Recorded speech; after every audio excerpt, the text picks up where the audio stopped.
Donc, dans les Landes, nous utilisons des robots de téléprésence en complémentarité du SAPAD, enfin des heures d'intervention prof, et en partenariat avec l'IUT Réseau et Télécom de Pau et Pays de la Dour, qui a une antenne sur Mont-de-Marsan. Donc, c'est ce que nous allons vous présenter aujourd'hui. Et donc, cet exemple de collaboration et de complémentarité de services, parce qu'on a trouvé des limites au SAPAD.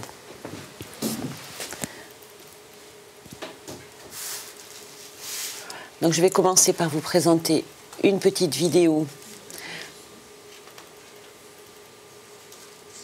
expliquant ce que c'est le SAPAD, parce que le SAPAD est présent dans presque tous les départements. Et nouveauté depuis la rentrée, le SAPAD vient d'être créé dans le 64, qui en avait bien besoin.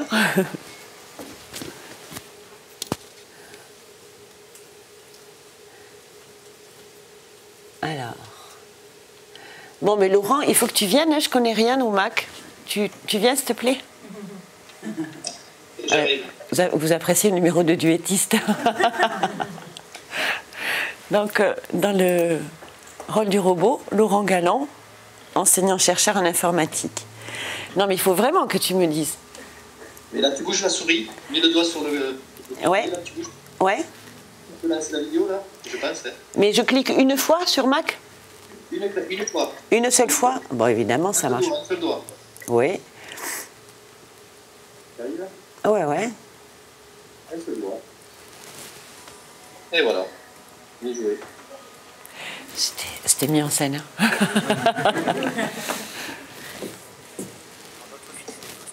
Ah ben on n'entend rien, Laurent. Donc tu montes.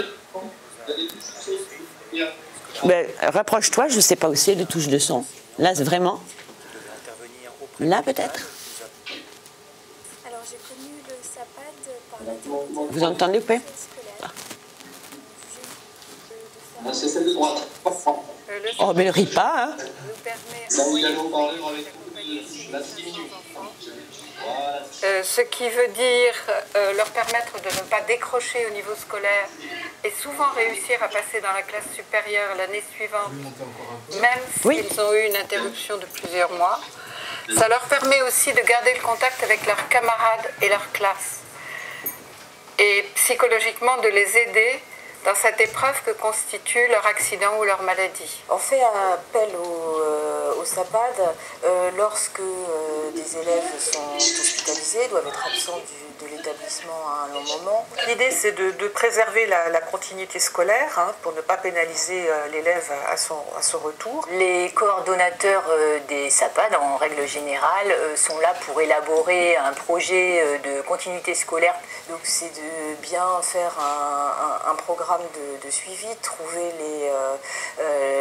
les bons interlocuteurs aussi, de trouver les bons professeurs. Donc notre rôle, c'est bien évidemment, lorsque on élabore le projet, ça peut être dans l'établissement, en rencontrant les familles, l'équipe éducative, tout ça dans le cadre d'un projet d'accueil individualisé. Et en concertation avec la famille, l'établissement scolaire, le médecin de conseiller technique qui validera le projet, on met en place des heures de cours par des professeurs, alors si possible de l'élève. Chaque année, 10 000 enseignants, la plupart du temps issus de la classe de l'élève ou de l'école de l'élève, permettent d'assurer ces cours à domicile. Et nous dispensons une centaine de milliers d'heures par année auprès de ces enfants malades ou accidentés. Travailler pour le SAPAD, ça apporte beaucoup parce que le contact avec le problème. Pour les deux. Moi je crois que c'est une spontanée. On est absolument pas été poussé. C'est que dans la nature, j'ai été spontanément volontaire. Je ne me suis même pas posé de questions. C'était mon élève, donc ça me paraissait normal de continuer à enseigner pour lui, que ce soit à l'école ou à domicile. Le SAPAD m'a permis de garder mon rôle de maman et de ne pas être obligée de forcer mon enfant à suivre les cours. Alors on essaye d'avoir la même pédagogie qu'en classe, à savoir on a des objectifs, mais après effectivement les procédés sont un petit peu différents. C'est quand même une heure de cours où c'est quand même une présence très particulière puisqu'on va à domicile.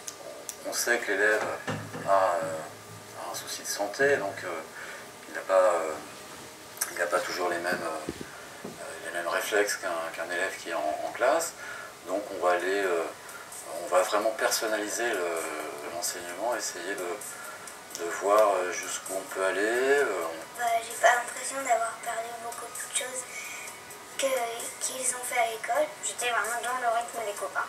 Il y a même des fois on était un petit peu en avance. Ça m'a permis d'oublier que j'étais un peu malade. Je me sentais vraiment comme les autres, je faisais les mêmes travails, on travaillait sur la même chose. Donc au final, quand je suis revenue cette année, j'étais à peu près au même point que nous pour toutes les matières.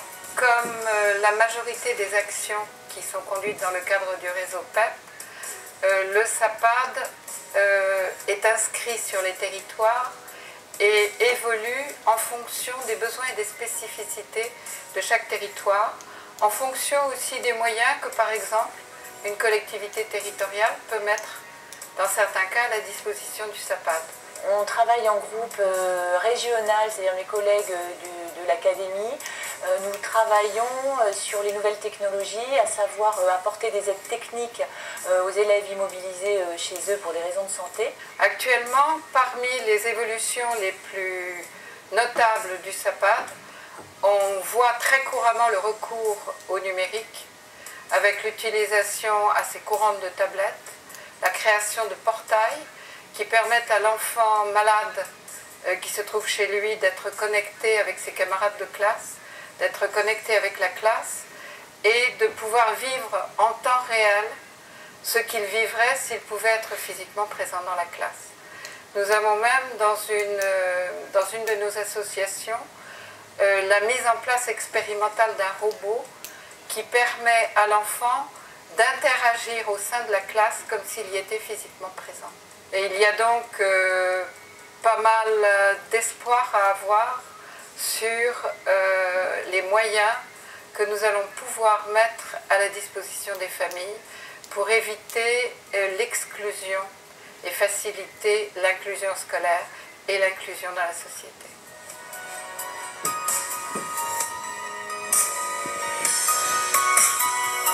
Donc maintenant, il y a 2 départements, 2 associations qui utilisent des robots, dont nous. Et je vais essayer de vous expliquer la raison pour laquelle nous avons fait ce choix.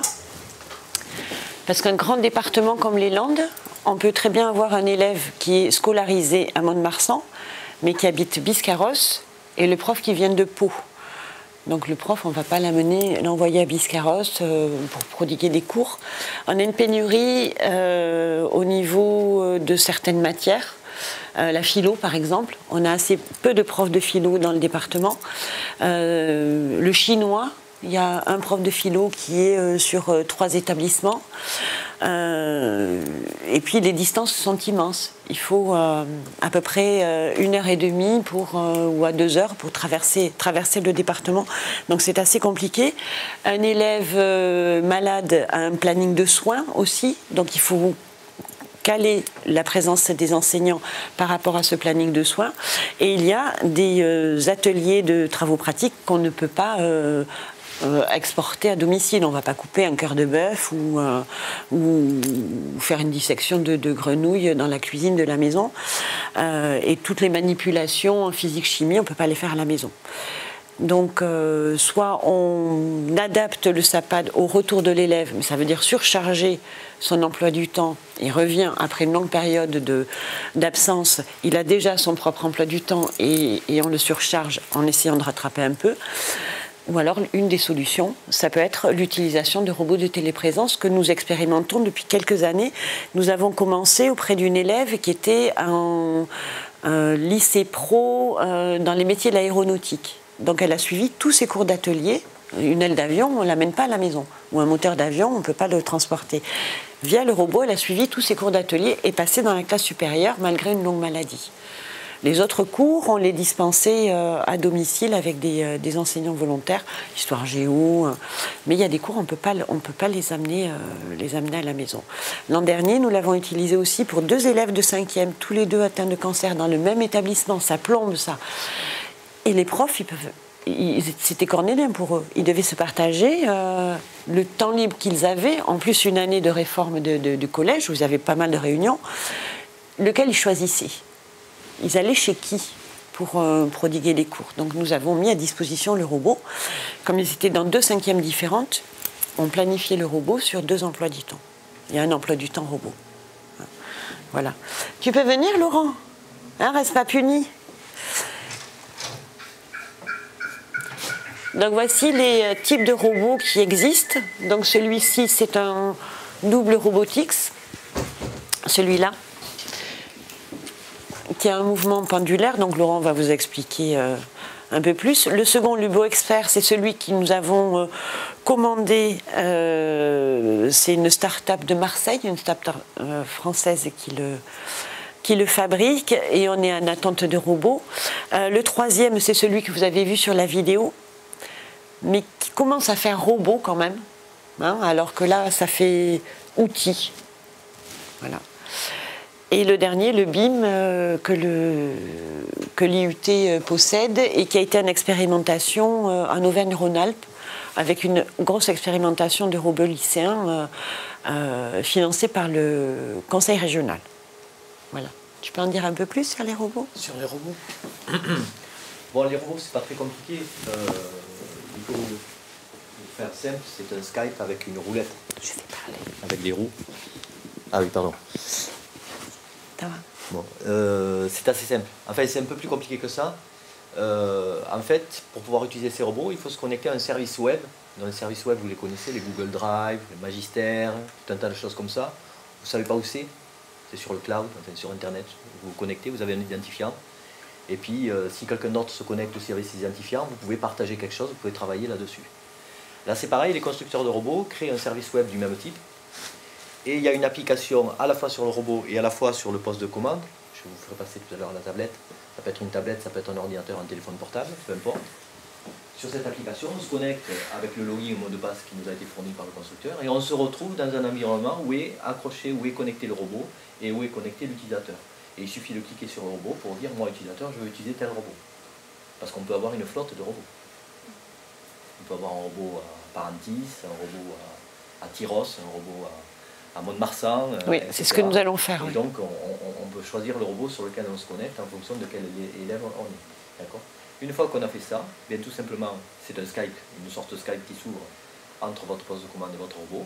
Un Skype amélioré où sur l'application de l'élève, celui qui est en train de piloter le robot, il a des flèches, il a des touches, et quand il appuie sur les touches, cette commande-là est envoyée à la tablette que vous avez en haut qui sert de tête au robot, et la tablette en haut transfère par Bluetooth la commande directement à la base en bas qui va avancer. Voilà. Donc il va reculer, qui va tourner, etc. Alors il sait faire d'autres choses, hein. Il sait monter la tête et descendre la tête pour pouvoir s'adapter.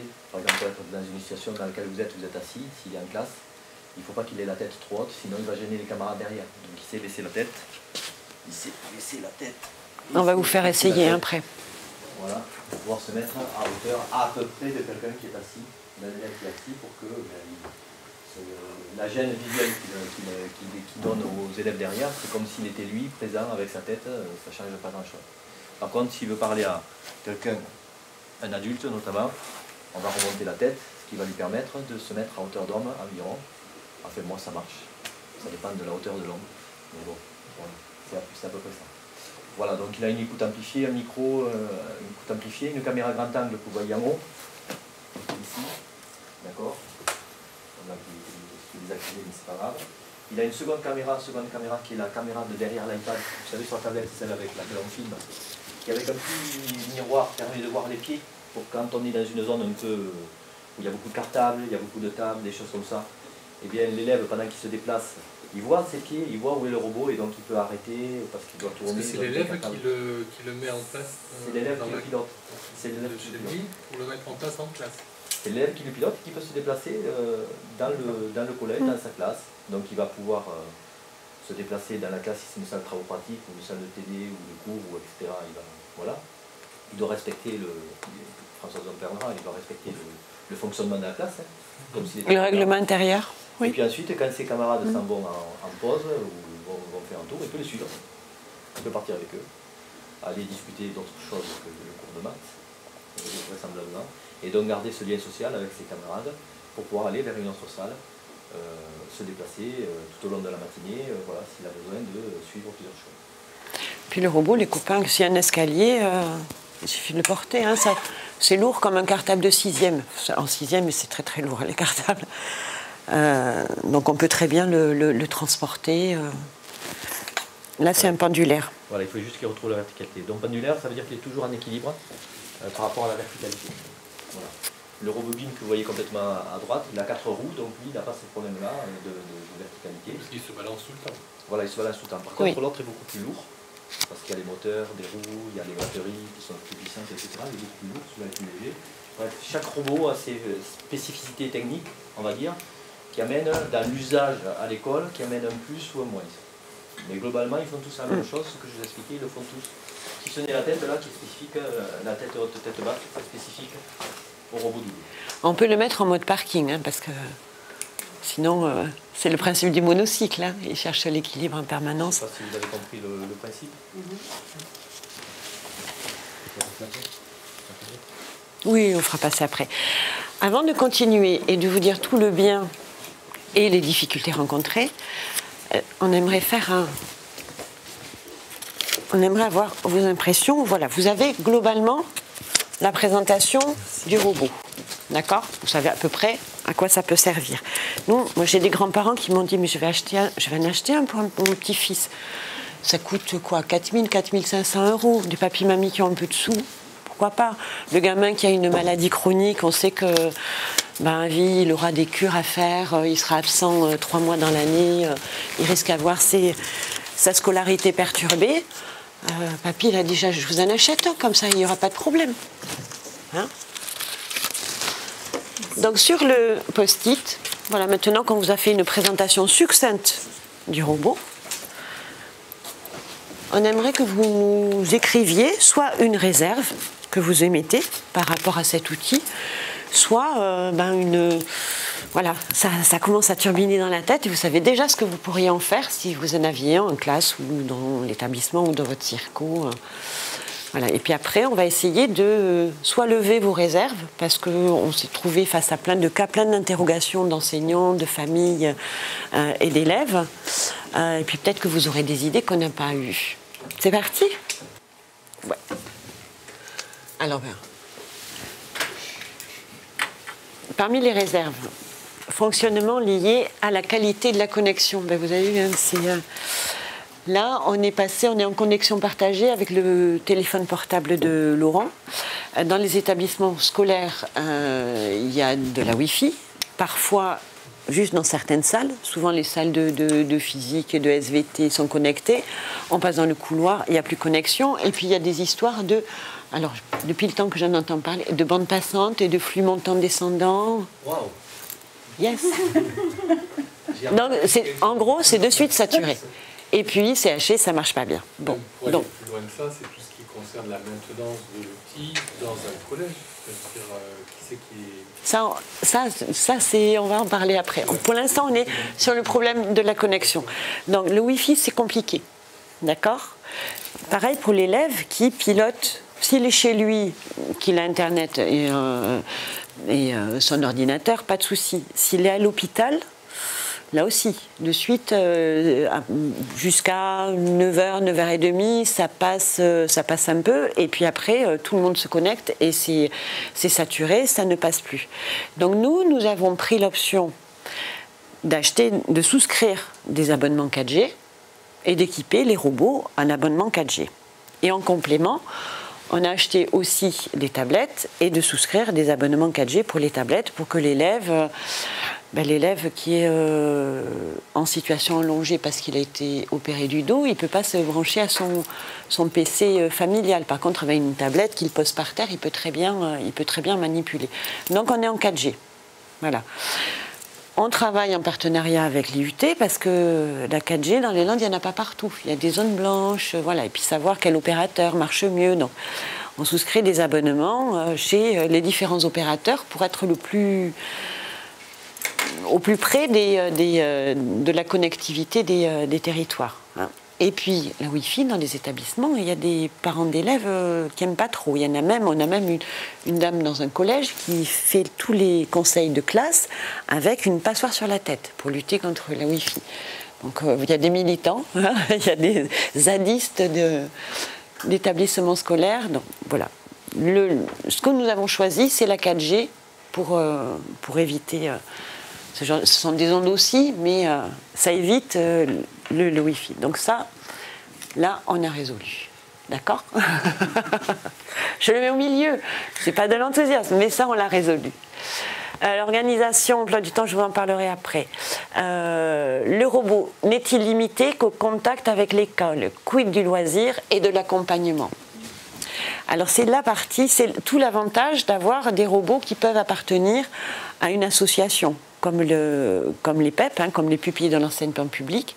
Si les robots appartiennent au collège, ils ne peuvent pas sortir du collège. D'accord? Si un conseil régional, comme Auvergne-Rhône-Alpes, achète des robots et les met à disposition de lycées, ça ne quitte pas le lycée. D'accord? Là, l'IUT, on fait un petit... Si ça appartient à une association, que c'est mis à disposition d'une association, on en fait ce qu'on veut du robot. C'est-à-dire que là, pour l'instant, le robot, nous allons les implanter dans des bassins de lycée, mais lorsqu'il n'est pas utilisé, on peut le déplacer au collège à côté, parce que pendant 3 semaines, il y a un gamin qui a une patte cassée, il ne peut pas se déplacer. Et puis on peut le prêter aux familles aussi. L'élève, grâce au robot, reste élève, mais il reste surtout jeune de son âge. Et c'est là peut-être le plus important. Bien sûr, il y a la scolarité. Parce que si on supprime l'école, elle devient hyper importante pour les élèves. Ça les fait suer de se lever le matin, mais quand ils sont malades, qu'ils ne peuvent pas y aller, l'école devient importante. C'est Christophe, vous savez, qui a emballé le Pont Neuf. Hein, c'est le même principe. Mais l'élève malade est coupé de tout. Et tout le monde, il vit dans un monde d'adultes. Le corps est malade, mais la tête marche. Et il vit rythmé par des séances kiné, par des chimios, par des analyses chez médecin, et ils vivent dans un monde d'adultes. Ce qui manque le plus, c'est la relation au père. Le robot le permet. C'est-à-dire que, Laurent l'a dit, le robot, on peut l'amener dans une cour de récréation. Le robot, on peut l'amener voir le cross du lycée. Le robot, on peut l'amener à un carrefour de l'orientation avec les camarades. On a un robot qui va partir en école du spectateur chez Ariane Nouchkine à la cartoucherie, parce que l'élève ne peut pas s'y déplacer. Donc le robot, grâce au robot, c'est pas le robot, c'est l'élève, ça rend présent un élève absent, un jeune absent. Parce que s'il n'a pas ça, il est coupé de tout. C'est juste un outil qui permet de voir et d'entendre et d'être vu et entendu. Hein. Mais si on ne l'a pas, on est coupé. Donc on a plein de possibilités qui peuvent s'ouvrir. Le club d'échecs n'y assiste plus. L'atelier de pratique artistique théâtre, on peut continuer à répéter. Le robot peut être sur scène. Il peut être un personnage pendant quelque temps. Ça va vite. Et oui. Et l'an dernier, je vous ai dit qu'une petite l'avait utilisée. Elle était à classe à horaire aménagé musique, classe CHAM. Classe d'orchestre à 8h du matin. Sauf que la pauvre petite, son 3e cancer, voilà, elle était anaplasie 3 jours sur 4, donc elle ne pouvait pas se déplacer. Elle était en état de recevoir des profs, elle était à la maison, mais son organisme trop fragilisé par la chimio, elle ne pouvait pas se déplacer. 8h du matin, le robot était en classe d'orchestre, et la petite dans sa chambre avec sa flûte traversière. Alors elle ne pouvait pas jouer en même temps que les camarades. Elle jouait en même temps que ce qu'elle entendait des camarades. Par contre, le son du robot était coupé parce que comme il y a un décalage dans le son, il y aurait eu cacophonie. Mais elle pouvait jouer en même temps que ses camarades. Et elle les voyait. Et elle voyait la prof qui était chef d'orchestre. Et c'était une des plus jolies expériences. La famille était absolument conquise parce qu'elle vivait un instant avec ses camarades et un instant de son âge. Elle était un peu réticente au départ à voir le robot. C'était son 3e cancer, la gosse. Donc, elle avait fait en maternelle, en CM1, il était en visioconférence. Et là, il faut trouver quand même l'envie. On pense à sa note sortie, mais il faut se booster. Le robot, ça lui a changé la vie. Au début, encore un dispositif d'aide, je vais rater l'école.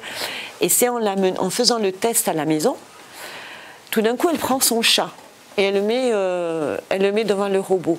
J'ai dit, Pépette, tu fais pas ça en classe. En classe, le robot, il te représente. Il respecte le règlement intérieur de la classe. Je dis, par contre, entre 2 cours ou à la récré avec les copines, mais vas-y, montre ton chat. Montre ton chat, montre la dernière tenue que maman t'a achetée, montre tes derniers fichus. Et là, à partir de là, elle a eu des adhésions. Elle a tout de suite compris les bénéfices qu'elle pouvait en tirer en tant que jeune. Voilà, donc ça, c'est un super outil pour ça. Vraiment. C'est levé? Oui? Allez, on va dire c'est un super outil. Est-ce que le fait d'utiliser le robot ne favoriserait pas le fait de se couper des autres? Ils sont déjà coupés. Se pose la question des enfants qui ont des refus scolaires anxieux. C'est en développement exponentiel, les phobies scolaires, celui qui reste coincé sous la couette ou qui n'arrive pas à passer le portail du collège, de l'école ou du lycée, il y en a énormément. On s'arrache les cheveux, on ne sait pas comment s'y prendre. Effectivement, si on met un robot dans la classe qui les représente, il n'y a plus aucune raison qu'ils franchissent le portail de l'établissement. Ils n'ont pas une maladie somatique, on est plus de l'ordre du trouble psychologique, de l'angoisse. Si on apporte l'école à la maison et qu'en plus ils n'ont même pas besoin de se déplacer, sauf qu'ils sont déjà coupés de tout. Donc au moins ce petit lien. Mais on n'a pas encore réussi à persuader un élève phobique de brancher le robot. On s'est dit, on travaille un pédopsychiatre, on s'est dit mais c'est comme au théâtre, c'est un masque. Puisque physiquement ils ne peuvent pas être là, peut-être que via le robot, ils pourront être là. On n'a pas encore trouvé les mots pour les amener vers ça. Mais on espère.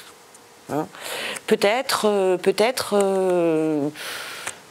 au lieu que l'élève soit à la maison, il sera peut-être dans un lieu de soins, entouré par des gens qui l'accompagnent, qui vont trouver les mots pour l'aider à brancher, qui vont l'observer en train d'utiliser le robot. Mais seul dans sa chambre, piloter un robot qui se trouve dans l'établissement, c'est encore trop lourd. Il y en a, ils ne peuvent pas. Ils soulèvent à peine la couette, donc c'est un peu difficile. Ils sont déjà coupés de tout. C'est un outil qui permet de ne pas l'être.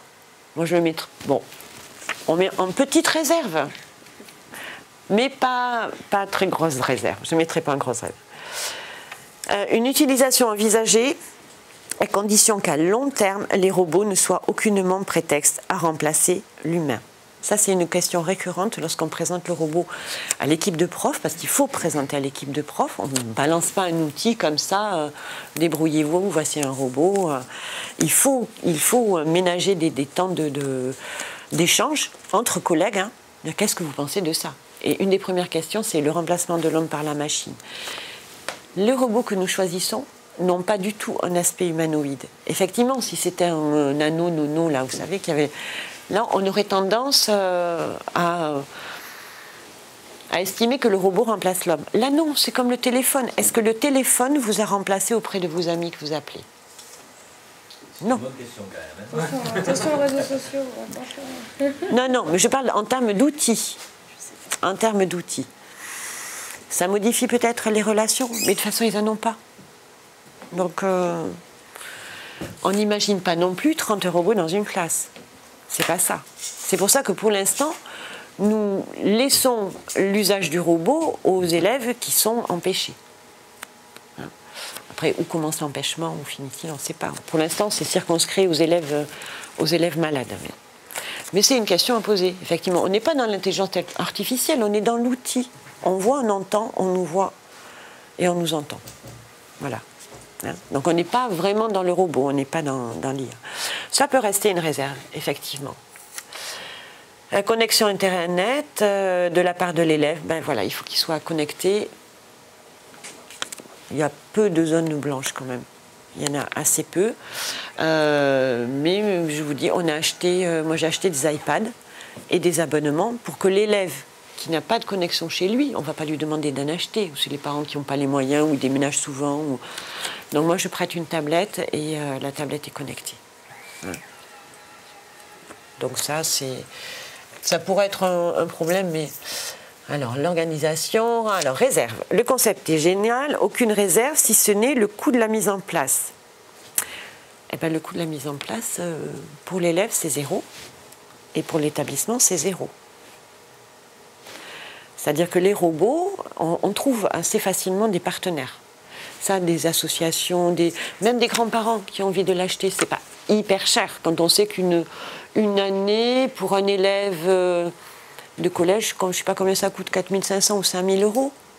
Une année de lycéen, ça coûte autour de 6 000, 7 000 euros. Un robot, ça coûte, avec 5 000 euros, tablette comprise. Un robot, il peut servir à 10, 15 élèves dans un établissement. Parce qu'ils ne sont pas tous malades en même temps et qu'on a un emploi du temps robot. Donc ça vaut quand même le coup. Ça coûte moins cher d'acheter un robot que de faire rater une année de scolarité à un élève. Celui qui a l'accident de scooter 3 mois avant le bac, il vaut mieux qu'il ait son bac, donc on va mettre le paquet. Hein, c'est cher une année. C'est cher en argent, mais c'est cher en estime, c'est cher en temps. Il ne faut pas qu'il y ait un échec lié à la maladie. Donc on met le paquet. Et ça peut... C'est instantanément rentabilisé. Si on sauve l'année de un élève, le robot est remboursé. Après, on arrive à trouver, il y a des fondations qui nous donnent des sous, il y a des associations qui font des levées de fonds, qui ont des bodegas pour les férias diverses et qui peuvent nous... C'est pas forcément le plus compliqué. C'est pas forcément le coût qui pose un souci. Le plus gros souci, ça va être dans l'organisation et le déploiement des robots et toute la logistique autour. Qui va déplacer le robot qui est entre 8 et 10 à la salle de physique, et puis après il part en philo en terminale L, et puis après il va aller en cours de SES en première, et puis le lendemain matin il est au collège d'à côté. Qui va faire ça? Qui fait l'emploi du temps robot? Qui le fait? Et puis pour chaque classe qui va accueillir le robot, il faut que chaque équipe de profs ait été sensibilisée au robot. On ne peut pas lâcher ça comme ça. Et puis il faut que chaque classe, les élèves, se soient familiarisés au robot. Il faut développer de la solidarité et de l'empathie vis-à-vis de l'élève absent. Il faut que quelqu'un ait envie de s'en occuper du robot. Si l'image se coupe, il faut pouvoir le relancer. Le robot, il se recharge. Donc il faut qu'il y ait un élève référent qui se soit désigné, qui dit ben, « moi je veux bien ». Ben, le matin, je vais arriver 10 minutes avant et puis je vais aller chercher le robot sur le socle et puis je vais l'installer dans la classe. Et puis après, je vais le transmettre à l'élève référent de la classe suivante. Ça fait partie des programmes aussi et du vivre ensemble. On est dans la coopération. Dans certains cas, dans la collaboration, pour paraphraser. Hein, voilà. On développe des choses. Dans les langues de cette année, on travaille sur une réflexion autour du sentiment d'appartenance. Mais appartenir à une classe, appartenir à un groupe, c'est drôlement important pour l'élève absent. Donc si on développe ce sentiment autour de la classe, de dire, bon mais voilà, il y a un copain, il ne peut pas. Il serait là avec des béquilles, vous porteriez son cartable. Voilà, il y a un robot qui le représente, il va assister au cours, mais on a besoin de vous. Parce qu'il peut prendre l'ascenseur, effectivement, mais s'il se trouve devant l'ascenseur, il ne peut pas appuyer sur le bouton. Donc accompagnez-le. On a un lycée la semaine dernière qui nous a dit, mais oui, il y a le persan bientôt. Ah ben, il va y participer. Peut-être que l'élève il va se déguiser aussi. On va le voir sur l'écran. Donc, faire participer l'élève à toute vie de jeune au sein de l'établissement. Ça, c'est l'enjeu essentiel. Parce que si ça marche, si ce lien se fait, c'est un facteur de réussite scolaire et c'est aussi un facteur de guérison. Parce que ça entre dans le processus de guérison des élèves. Fait des enfants malades. Dans notre projet, Sébastien connaît bien, il y a un impact sur la motivation et les aptitudes des autres élèves à rester beaucoup plus concentrés dans la classe, à faire de bruit, à respecter un petit peu l'ambiance de classe. Le niveau sonore baisse. Qui est impacté par le oui. Et c'est une fête pour eux quand le robot arrive. Le robot arrive, donc c'est bon, c'est un outil, mais c'est leur camarade qui revient aussi. Parce que qu'est-ce qu'ils mettent derrière l'absence? Moi, j'ai découvert ça. Hein, ça fait 2 ans que je travaille pour le SAPAD. Après 35 ans d'enseignement, j'ai découvert le monde de l'absence. Mais c'est un monde. C'est réellement un monde. Et puis en élémentaire, vous savez comment on fait? Sur un cahier d'appel, on appelle les élèves tous les jours et on le marque physiquement. Donc il y a un trait vertical pour une absence du matin et horizontal pour absence de l'après-midi. Donc si on a été absent toute la journée, on a une croix. On aligne les croix pour des gamins qui ont des cancers. Au niveau de la symbolique, moi ça m'a bouleversée quand j'ai réalisé ce que c'était. Et puis on a l'habitude, on met des croix, 3 semaines, 1 mois, et puis ça fait un trimestre. Et puis on a des nouvelles de temps en temps, on envoie un petit mot, on envoie des messages, on envoie les devoirs. Souvent on fait des photocopies, donc ils ont ça de photocopies, les élèves. Mais le monde de l'absence, j'ai découvert ça. C'est des gamins qui ont un sac de voyage en permanence parce qu'ils reviennent 2 jours à la maison, après ils partent 3 semaines en examen, et puis ils ont un emploi du temps complètement perturbé. Complètement. Et puis des fois ils sont 15 jours à la maison, mais on ne sait pas qu'ils sont 15 jours à la maison. Donc on ne donne pas de nouvelles à ce moment-là. Ils pourraient recevoir des nouvelles, recevoir des camarades ou recevoir le maître ou la maîtresse. Tout ça, on ne sait pas. C'est un autre espace-temps. Sauf qu'ils sont toujours élèves de nos classes. Ils sont sur notre liste de classes. Comment peut-on faire pour maintenir le lien avec eux? Comment peut-on faire pour qu'il n'y ait pas double peine et de la maladie et de la scolarité ratée? Ça, c'est notre devoir. C'est notre devoir. Donc ultérieurement, j'aimerais qu'on mène, mais ça va être un travail à long terme, une réflexion sur comment enseigner un élève absent. Le copain qui fait des photocopies, il n'en peut plus de faire des photocopies. Hein. Parce qu'un terminal S, quand il se rate 7 heures de physique-chimie par semaine, plus l'option de SVT, le copain, il ne peut pas faire les photocopies. Sur Pronote, il y a quelque chose. Mais on n'est pas encore dans cette culture-là. Il y en a qui mettent tout, d'autres qui mettent rien. Il y en a qui sont tellement rodés à faire leur cours, ça peut être sur un ticket de bus, hein, le plan du cours. Donc qu'est-ce que vous allez mettre sur Pronote? Et puis c'est quelque chose qu'on dévoile de soi. On ne sait pas, nous, enseignants. C'est un espace intime, la classe. On ne sait pas trop se dévoiler. Hein. Donc voilà, le robot permet quand même d'éviter ce genre de choses. Tous ces tonnes de papier, de photocopies qui anéantissent le gosse, qui commence par essayer de recopier.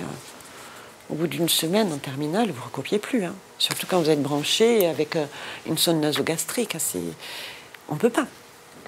Donc il faut qu'on réfléchisse à d'autres choses. Donc ça, c'est un outil. Hein. Alors... quelle organisation, prof, emploi du temps? On ne peut pas demander dans un établissement scolaire à quelqu'un de faire ça. Qui va le faire? Le logiciel de l'emploi du temps, il n'est pas programmé pour ça.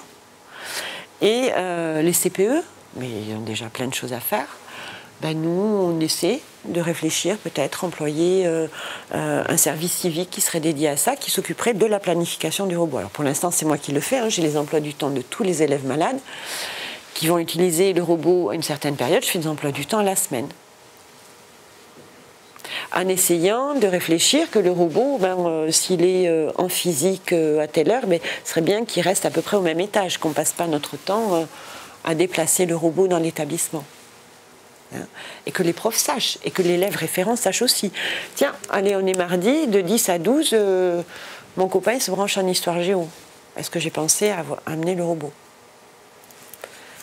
Voilà, tout ça, c'est l'ampleur du projet. Avoir le robot, c'est pas très compliqué. Trouver la connexion, on trouve des petits sous, on fait des levées de fonds, on peut en faire. C'est tout le reste derrière. C'est tout le reste. Mais qui peut faire un magnifique travail de collaboration ou de coopération dans les établissements. Hein. Les enthousiasmes, parce qu'il y en a quand même. Lien social maintenu, je pense que vous avez bien compris. Hein. Le robot qui va aller à la cartoucherie voir Ariane Mnouchkine, il va partir en autocar et passer un week-end à Paris avec les camarades, ça je trouve ça chouette. Ça c'est. Le robot n'est-il limité qu'au contact avec l'école prud'homme, ça on l'a dit. Utilisation, faire participer l'élève victime d'un AVC hospitalisé. Et une séance photo en facture, mais bien sûr. Mais bien sûr.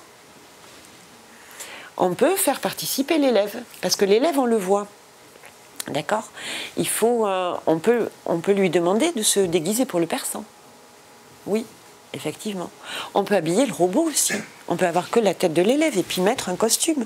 Il peut être sur la photo de classe aussi. Mais il y a quelque chose, quand même, qu'il faut travailler. Parce que ça, vous ne l'avez pas abordé. C'est l'image. Parce que le gamin qui n'est pas en classe depuis 3 mois, qui a perdu 20 kilos, qui a perdu ses cheveux, qui a les yeux ici, il n'a pas envie qu'on le voit. Il n'a pas envie. Alors certains sont complètement désinhibés. Alors ils sont souvent dans les CHU, il y a des unités d'enseignement. Hein. Ils sont avec des copains qui ont perdu, enfin des jeunes qui ont perdu les cheveux aussi. Donc c'est pas gênant. Ils ont un rapport au corps qui s'est modifié. Mais dans l'espace hospitalier, le rapport au corps s'est modifié à la maison aussi. De là à franchir le pas et accepter de se montrer, un peu compliqué. Alors avec Laurent, on cherche des astuces, pas pour détourner ça. Au départ, on présentait le robot à l'élève, mais en présence du robot. Qu'est-ce qu'on fait ? Première chose qu'on fait, on se regarde, parce qu'on a tous un problème par rapport à l'image. Tout le monde. Là, mes yeux vous regardent. Si je sors une caméra, là, vous allez être différent. Vous allez vous redresser. Voilà. On a tous un problème par rapport à l'image.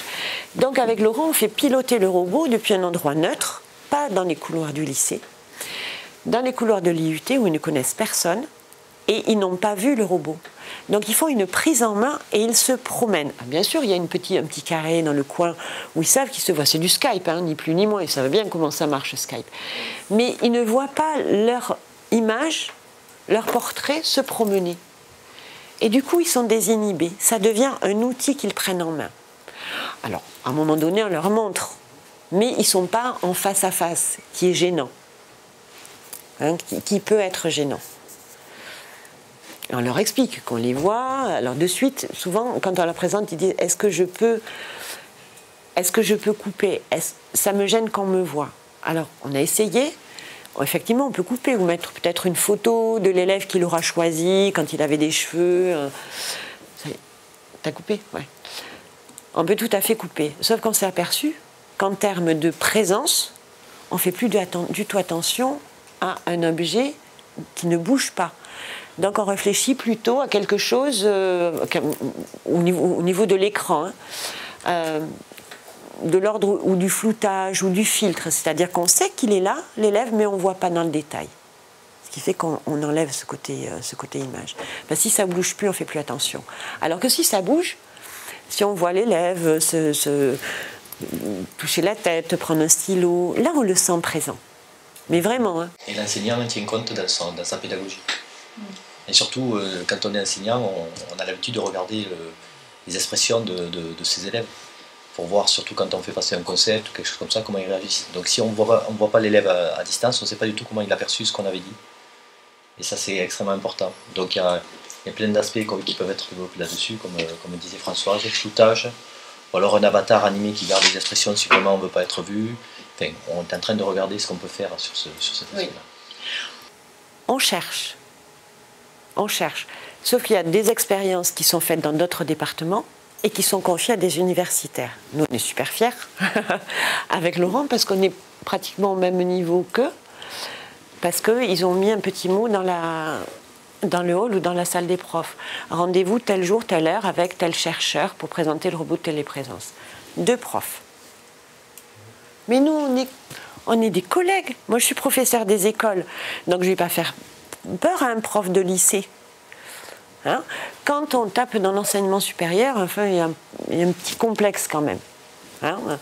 Et donc nous, on passe, nos interlocuteurs, ce sont les proviseurs adjoints, les CPE, des profs principaux. On passe par des collègues.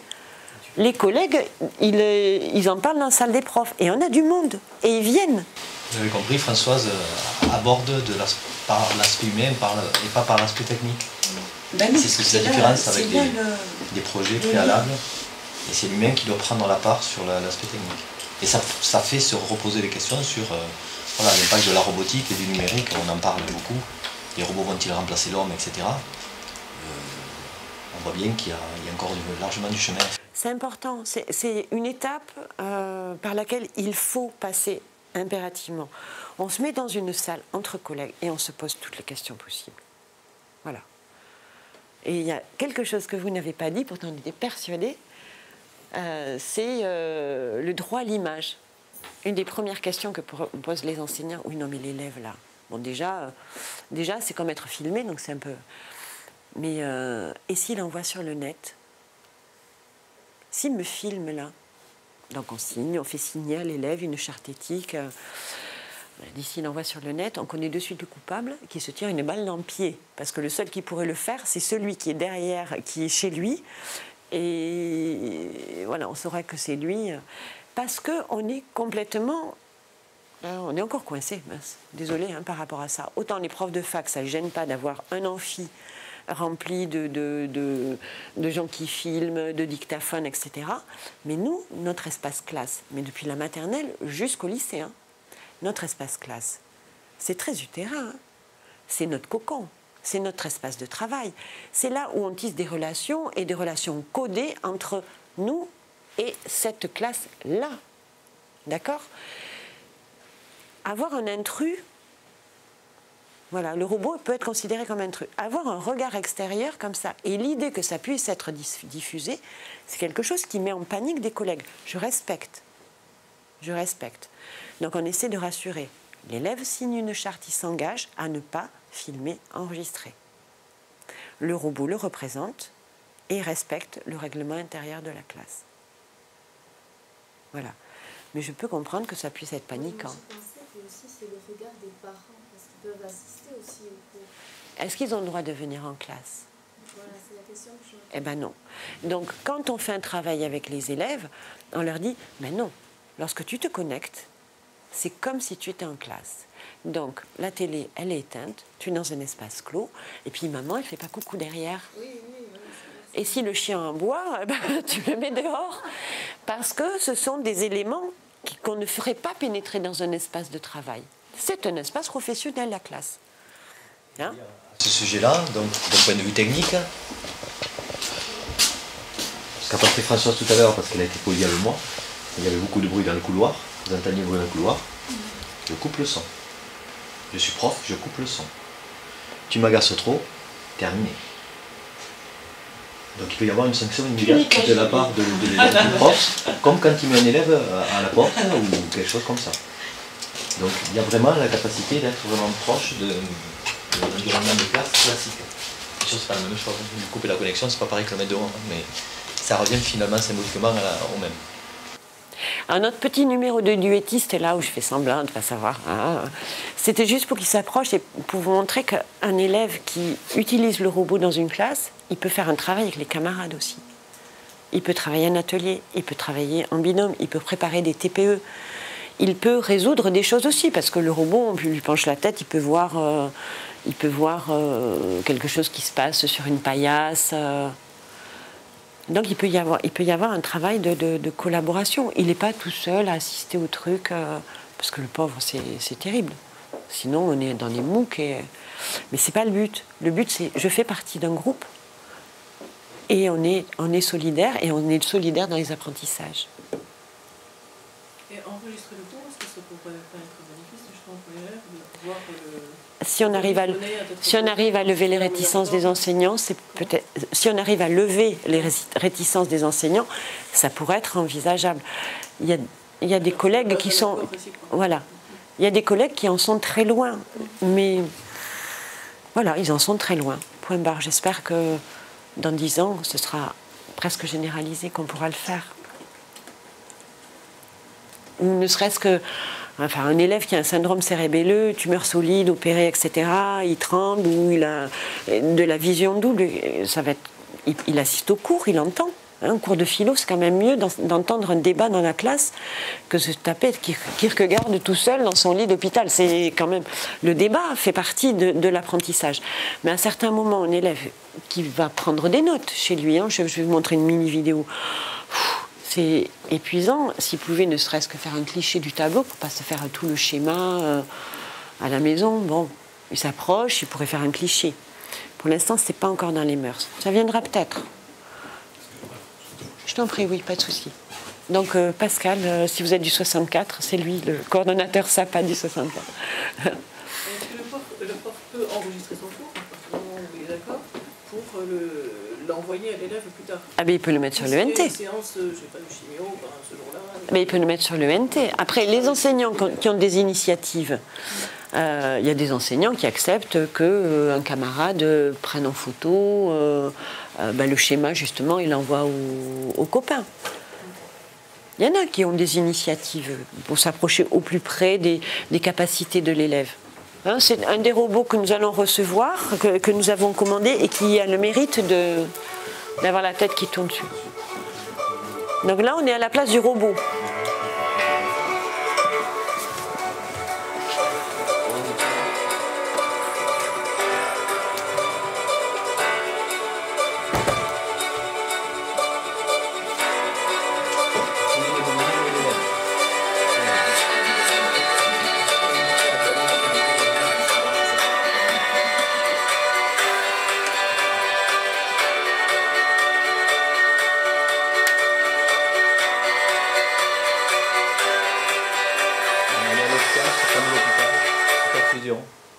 Elle est en train de suivre son cours. Et on peut l'interroger, elle répond.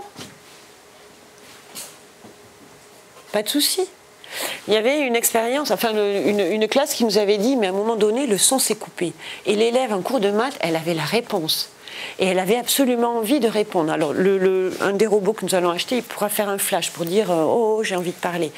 Et là, le son coupé. Elle est allée chercher un pointeur laser et elle a inventé un code avec ses camarades. Alors quand il y avait oui, non, c'était d'un côté ou l'autre, et elle a inventé un code pour donner sa réponse, parce qu'elle n'arrivait pas à s'exprimer. Après, il y en a qui prennent des ardoises blanches, qui se filment comme ça. Ça développe tout un tas de stratégies de communication pour que le lien se maintienne. C'est chouette quand même. Aller chercher un pointeur laser. Mais j'ai la réponse, je le veux, c'est en terminale, en maths. C'est chouette. Ça coûte rien d'essayer. De toute façon, dans le pire des cas... Encore une minute. Ma question n'était pas du tout gratuite. Dites-moi. Je suis plus enseignante, mais je suis présidente d'une association qui met en place du numérique sécurisé et gratuit au CHU et qui va se développer sur l'Aquitaine, dont Pau et Bayonne d'ailleurs. Et on a un projet robotique. Eh bien, formidable. Donc, je suis très intéressée. Mais vous nous appelez, on vous explique un peu ce qu'on fait, mais bien sûr. C'est extrêmement intéressant parce que nous, on n'est pas du côté enseignant, on est du côté hôpital. Oui. Donc, c'est le Popitorso qui est en train d'être développé, vous connaissez, par Vincent Macmeca à Bordeaux. Ouais. Et donc, on en avait 2 entrées par la mairie de Bordeaux, on vient d'en acheter un. Il doit être en test avant la fin du semestre pour être un accompagnant de l'enfant dans tous les domaines. C'est vraiment quelque chose de magique. Mais on avait, j'imagine, enfin moi techniquement j'y connais rien, j'imagine le mettre en relation avec le robot qui est dans la classe. Oui, écoutez, écoutez, on va essayer. Magique, on va essayer. C'est un robot compagnon. C'est ça. Ouais. Ça c'est beaucoup pour les élèves, pour les jeunes à l'hôpital, ça fait beaucoup pour les personnes âgées à domicile. Exactement, c'est le même profil. Peut-être que certains d'entre vous ont déjà vu ce bébé. C'est un Popitorso. En fait, comme l'enfant à l'hôpital, il est dans son lit et qu'il est coincé, et puis ce serait trop gênant dans les couloirs, il est juste, il est comme ça sur une table roulante. En fait. Mais le mettre en relation, j'imagine que c'est possible. Nous, on a un réseau on peut tout inventer. On peut tout inventer. On peut tester les choses. Dans le pire des cas, ça ne marche pas. Vous n'avez pas l'équivalent, parce que là vous êtes sur 64. 40. 40. Vous n'avez pas l'équivalent 33? J'imagine que si. Non, on est les seuls. C'est vrai? On est les seuls en Aquitaine à faire. Sur les 12 départements, on est les seuls. Soit en contact. Ouais, avec plaisir.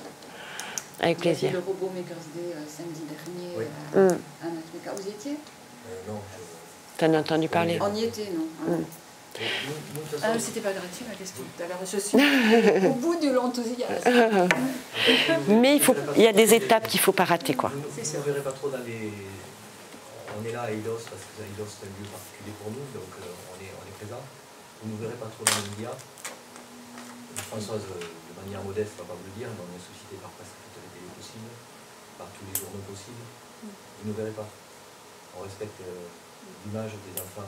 Des enfants, mais voilà, on veut pas... Le gamin qui ne veut pas se montrer, c'est le... On respecte, et puis on ne veut pas surfer sur cette vague de... Cette empathie, et puis forcément, ils vont vouloir filmer un enfant qui n'a plus de cheveux. Non, il y a trop de douleur derrière.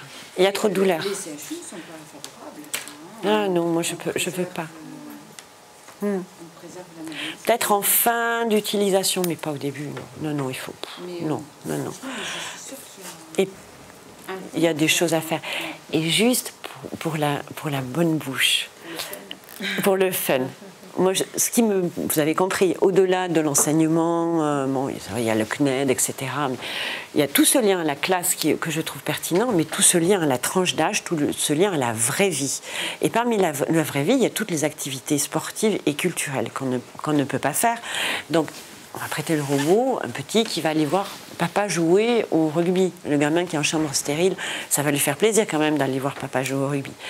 Mais il y a tout l'espace, d'où le domaine de la créativité qu'on prend aux élèves. Parce que quand ils reprennent en classe, on leur fait sauter le PS, on fait un aménagement d'emploi du temps. Ils font plus de sport parce qu'ils ont été trop fatigués. Évidemment, on fait sauter les arts plastiques. Évidemment, on fait sauter la musique. On recentre sur les matières scolaires pures et dures. Sauf que faire le petit pas de côté, ça permet de rentrer dans les apprentissages. Et un gamin qui est sur un lit d'hôpital, arriver à faire danser le robot, je suis en train de mettre en contact une compagnie de danse avec des utilisateurs de robots ou des danseurs où l'élève danserait avec son robot. Depuis son lit d'hôpital, il peut être sur un plateau avec un danseur et se répondre, c'est-à-dire mettre le jeune en situation de créativité. Et on peut imaginer aussi, comme ce sont des images que l'on peut projeter, il peut y avoir une gestuelle chorégraphique d'un gamin avec un kiné sur un lit d'hôpital, pendant que le robot danse aussi avec d'autres danseurs.